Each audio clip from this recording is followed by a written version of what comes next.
We are back in the children's hall. The kids, Danny and Felicity, I've made some videos on them. They've become a favorite of a lot of folks who follow me. Unfortunately, I don't have like a load of content about them just because I haven't been here as much.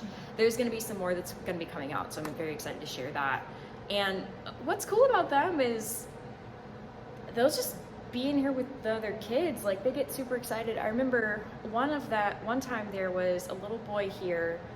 He was in the physical liquid. That's what the thing went off on. But he was non-vocal and autistic, and he, like, basically Danny came up to me and was like, "That boy, I like that boy, he can see me." And I found that so interesting because, like, I kind of checked in here a little bit, and I saw the little boy just kind of look up, and he's like playing with the trains, and he, you know, kind of looked up and then like kind of looked away. And I found that so interesting. That's so cool. Yeah, like, there are kids who are having experiences in here that, you know, some of them may know and some of them may not. Mm-hmm. The kids came here, they were likely traveling by train and got caught up in an accident, or due to natural causes, passed away. Oh, great. The app just said, "Help me." That's great. Love that. It's never said a string of 2 words at once like that before.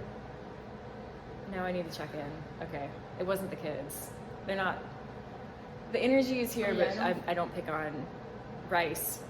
Somebody wants rice. No, because we went up at the island across the river was the rice place. Oh, no, I didn't remember that. Oh, wow. So actually, I just saw somebody in the corner of my eye. I love that. I'm waking up, y'all. That is interesting. Yeah. This is not me saying this is what this is connected to, but during coup, when everyone was getting taken out in the trains here, a lot of people swam across the river into the rice fields, which is across the river, like from here. That would be so hard to do.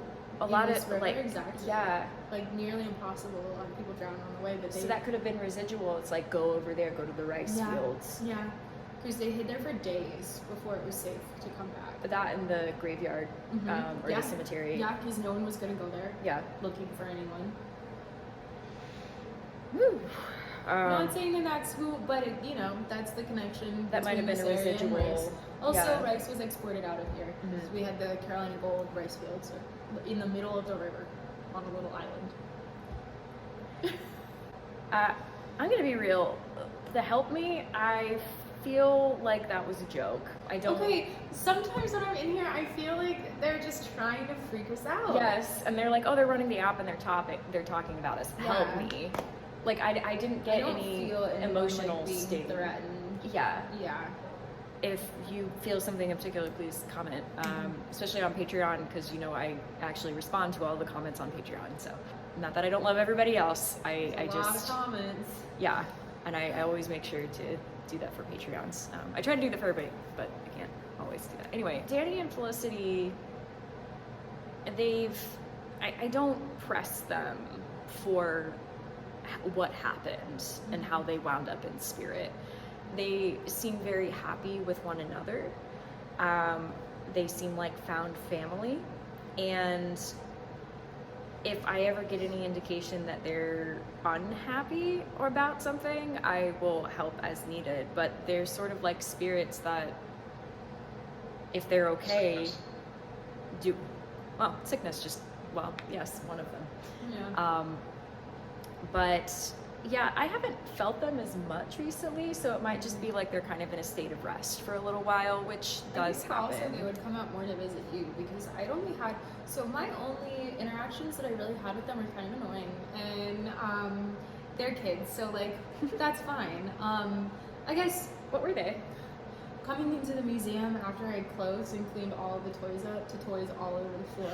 That happened to me. It happened to me twice. Those are my only 2 interactions. Or like I would open and there was stuff everywhere. And I knew it was working before. I would close the night before, so I knew that I put everything away, and I'd come back in, and I mean, it's a lot. We have significantly less. Oh no, they're underneath now. Yeah. Okay. you know, we encourage all of our guests to clean up after their kids when they come in here, because we just don't have enough hours in the day to take care of everything in the museum when it's only 1 or 2 of us on staff each day. And so when I do have to come clean up, I make sure I clean it up perfectly. And next morning I come in getting ready for the day, and just things everywhere in here. And I think it's also happened to Holly too. Yeah. So. Or I think this happened to me where I actually closed and I knew that everything was, and then like the next morning I came in and it actually took me extra time to open because, yeah. This is, and that was like my introduction to them, and I was like, come on guys, like I have things, but now I'm just like, no, they need a place to play. Yeah. Like, it's fine, I'll clean up after these spirit children. So those are the kids. They're around sometimes, but spirits can be in a kind of state of non-materialization or rest from time to time, and that's when they might wake up a few years later. We'll see. I'm not doing any work to call on them or wake them up. I always respect folks unless I feel like something is wrong, and then I might shake them awake a little bit, but they feel fine. Plus, it's the slow season right now, so they may not be getting a lot of energy and coming out and that kind of thing. And I think too, when it's like big crowds of kids, they get nervous. When a bunch of children come through, it's really just for field trips in the winter, unless it's like a Saturday, we get a lot of kids in. But on a weekday, the only time we see kids is if they're younger than school age or on a field trip with their school. And I think they get freaked out. I think they're like, I'm out of here. But then they like to watch from afar. Yeah, Like I've they noticed want that to too. observe, but they don't want to be in the rush of children because maybe they can't relate since it's so far apart. Or kids running through them. Maybe That that's too, uncomfy. that would make me mad. Yeah. I would not want to be part of that. But yeah, it's interesting. They were here quite a bit more before you left and before I left for our little breaks. I'm getting, I don't know about you, I'm getting more energy of like, what are you doing here? It's after talk about hours. Yeah. Let's go to why this is pointed up that way. I think that's it for the children's room. I'm curious, especially those of you who are in my workshop on Patreon, what you got from this room and what you got from those folks up there. So we will talk about that in the workshop, which I'm always super excited about. And yeah, let's go to the front. It's gonna be our last stop. Bam! So we're actually gonna talk about the empty space that's right there. I was like, yes. The empty space that's behind this locomotive. Because that was, I thought I just saw a face in the window. It actually was not a face. It was what is that called? Stained glass. Wow. Thanks for being with us. We're just all silly today. It's been a long day. It's great. This is great. Anywho, yeah, there used to be a Boxcar there, and it was recently sold to become an Airbnb outside of Asheville. Do you remember what the business was? It's a buffalo preserve. That's so cool. Yeah, so technically it's I think you can rent it through Airbnb, but you can also rent it like through the preserve. Yeah. And it's pretty affordable for what it is. They turned it into a little like studio room thing. And you can go live amongst the buffalo for a little bit. I need to do that now. It's pretty cool. Yeah. They took it off our hands. It was a huge endeavor, and you can watch that on YouTube if you look up Wilmington Railroad Museum boxcar removal. And it was a sad day for some. It was a happy day for many. It was in the way. It wasn't a very popular attraction. No, it wasn't popular. We have limited parking here. Until we got rid of it, and then suddenly everyone was like, but I loved it. But they never went in there because it was creepy. Yeah, it's like children would go in there and cry. Like they would go in because there of what and they scream. found. Yeah. Exactly. That was like a really creepy place for a long time. I did pick up on the energy of a man in there who, he also had kind of like a robber vibe to him. And he lived in there, and he's very territorial of it.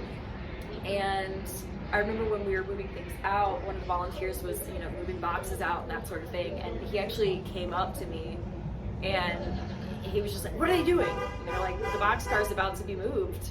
And he was really frustrated about it. And I was just like, look, there's nothing you can do about it. You can either leave the boxcar or go with the boxcar to Asheville if you can make it. Because, energy and travel and everything like that.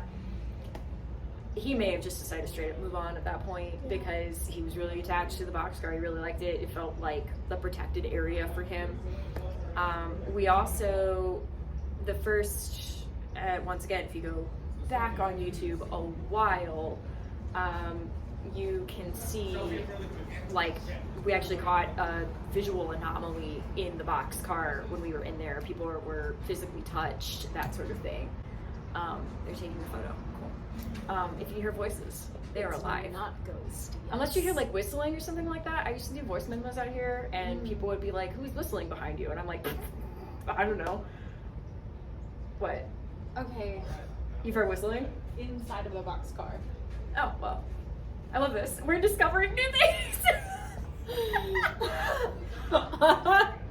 Cool. That's neat. Yeah. So Wow. that's what was going on, but also there was an entirely different energy that was around as well. And that's what I helped to release on a live one night randomly. That was with you and Kat. It was very emotional. It was very emotional. I shed a tear. Somebody said they saw a shooting star afterwards. I was like, that'd be cool. I don't know. I mean, it's just like, that's beautiful. I thought that was beautiful. That's so funny to me. That's adorable. If it was you, that's really cute. That's cute.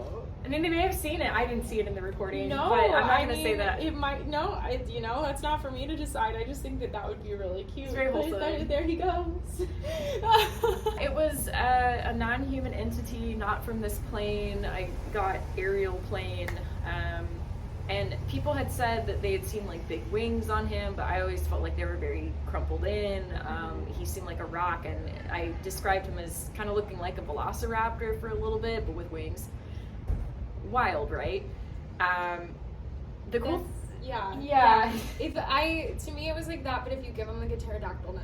Yeah. Like his neck is always like craned.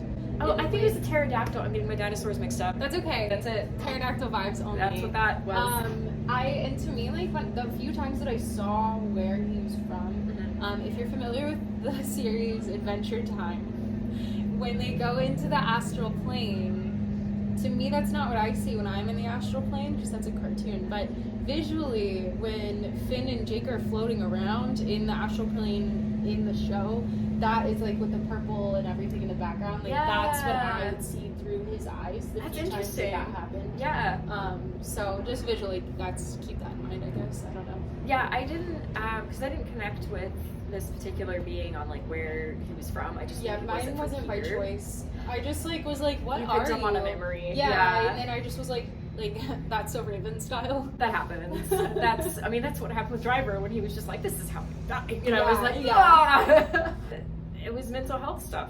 The being got really stuck on our. I mean, I hate being like, it was very low vibe here, but like, it was very low vibe here. There's a lot of like not great energy.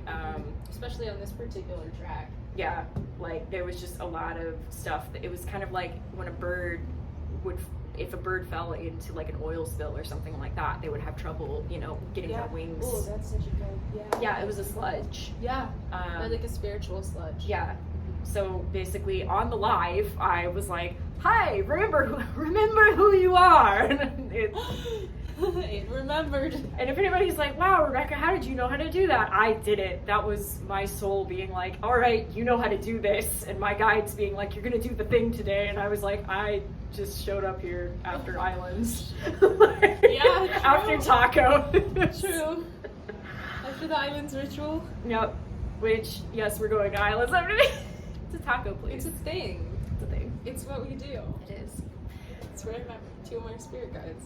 That's right. One of them I already met, but the other two I met them in an island. Yeah, here's to hanging out with me. I was just like, do you know who they are? Because that's Yeah. Now I know who they are. Oh, goodness. Okay, I'm going to end this. But once again, everybody, thanks for watching. Yeah. Thank you, Kid. Thank you, Wilmington Railroad Museum, with the sentient being that can hear me. I think the museum has like a spirit that takes the shape of the museum. A guardian. Yes. Yeah. Yes, absolutely. Because we've run into them a few times. So, yeah, we didn't even tell you all the stories about all the ghosts. Just like when you're here long enough over time, you learn more and more. So many stories. Yeah. Also, potential for part 2 in the future. Oh no. Uh-oh.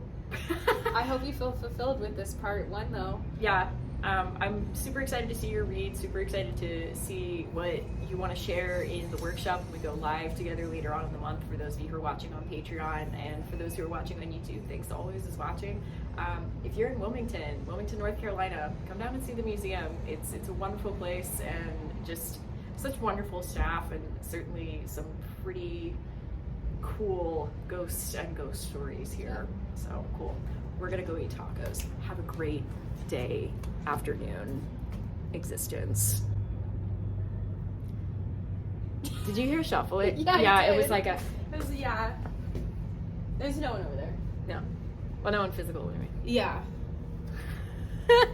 Thank you so much for watching, and thank you to the Wilmington Railroad Museum who lets us come in and film this content for you. If you love Kid and want to support their work, I cannot recommend them enough. Do check them out.